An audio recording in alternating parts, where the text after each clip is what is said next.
Hey guys, it's Miss Shanti. Ngayon, magta-try tayo. Ita-try natin yung bagong microphone. At pupunta tayo ng Linamon.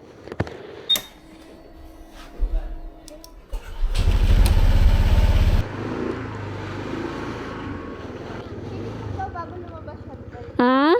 Ticket.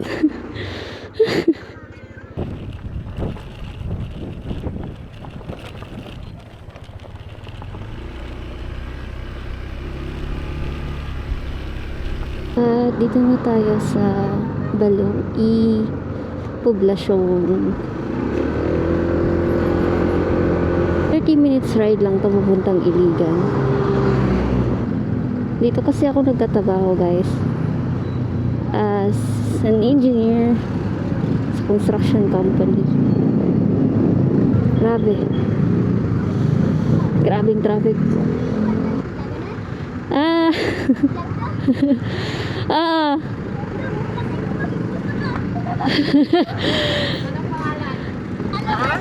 Miss Shanti.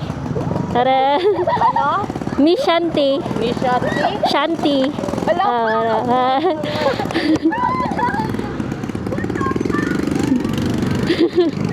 Ang cute nila.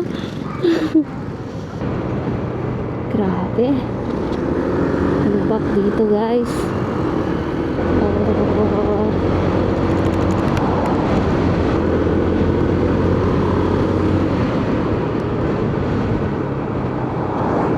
Yun.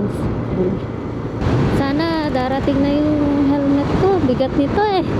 Sakit sa liig.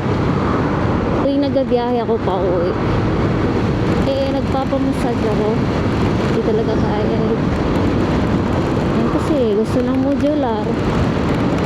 Ano mo? Kaya dito sa daan, guys, mag-iingat talaga tayo. Especially yung may mga malalaking truck. Yung ganun. Kasi hindi natin alam. Kaya ride safe lang talaga tayo, guys. Ganda rin talaga ibiyahe itong ADV, guys.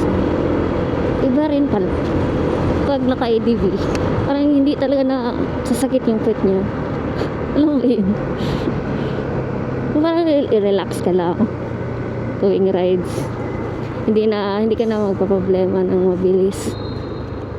Hindi naman tayo kailangan magmabilis kasi makakarating din tayo sa destination natin. Ganito. Unahan na natin yun kasi ang laki, delikado.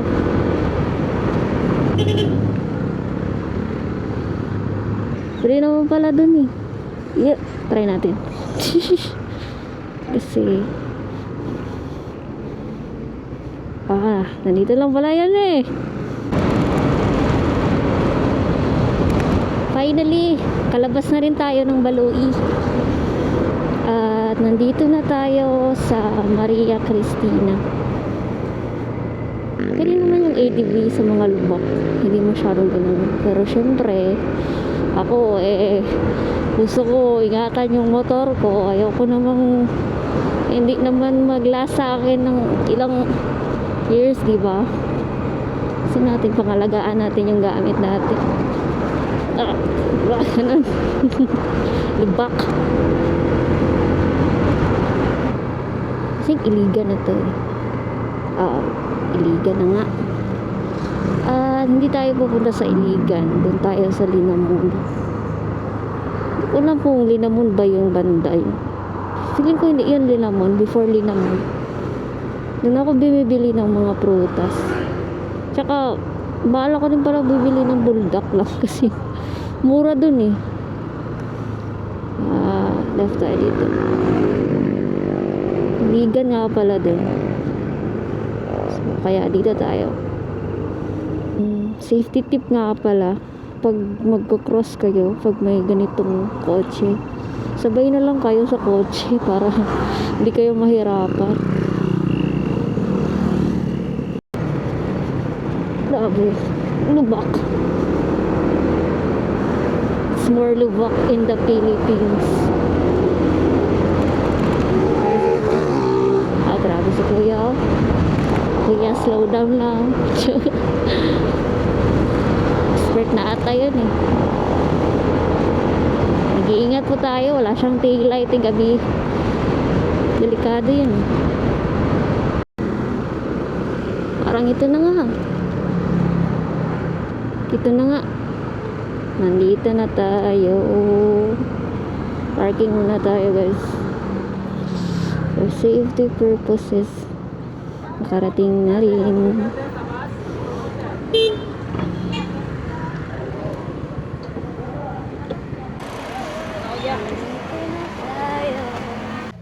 Oh, bulak.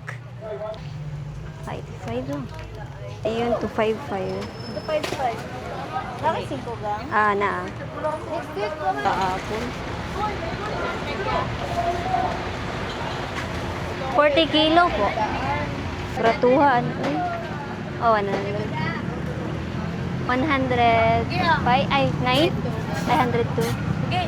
Ay, at ayun nga, nakabili tayo ng mangga.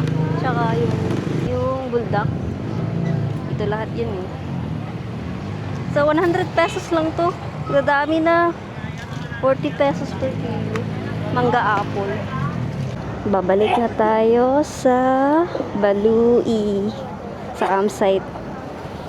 Ayun, nilalagay natin yung mga mangga. At ayun nga, hindi na na-fit sa loob ng U-box natin yung buldak. So, dito na lang natin ilalagay. Bawal magtapon dito. Loitering yun. Babalik na tayo doon kasi gabi na. Sana mamaya okay lang yung audio ko. Hindi ko alam kung malakas ba to. Sabi nga nila dapat babaan daw yung decibels. Hindi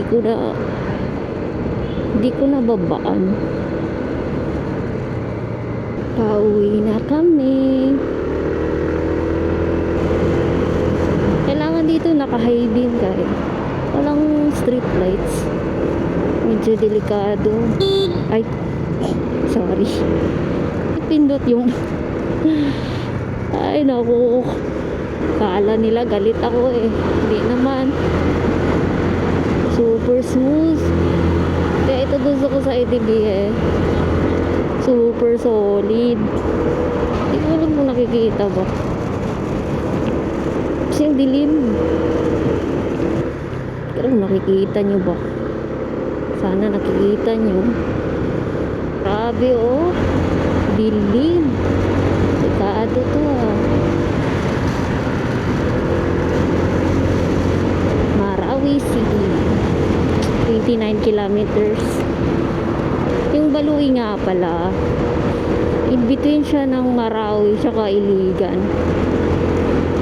So, gusto pumunta ng Marawi, hindi naman yung duration. Kasi hindi naman yung distance. Traffic nga lang dito. Hindi ko alam sa Marawi kung traffic din. Hindi ko pa na-try. Pero sabi nila, okay din naman yung daan doon. Mas mabilis yung papunta doon kaysa dito. Umuulan. Hindi ko alam kung may karinderya dito. Bili na lang ako ng dinner ko. Brownout dito nga pala guys. Parang I think brownout. Pero hindi ko alam kung generator ba to or sadyang madilim lang talaga dito. Brownout nga. Kaya pala ang dilim. Narinig ko yung generator eh. Brownout nga guys. Yes. Brownout nga. Kaya magluluto na lang talaga tayo. It's brownout. Lapit na rin tayo sa destination natin. Kunti na lang 100 meters. Dating na rin. Whew. Grabe, bye. Wow. Off-road. Hindi natin nakikita. Oh, turn off ko yung MDL. Oh, parang wala. Kaya ganyan na tayo, high beam. High beam na tayo kasi dadaan tayo sa security.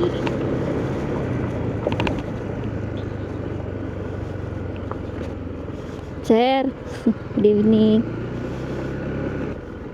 Nakarating na rin. Sir.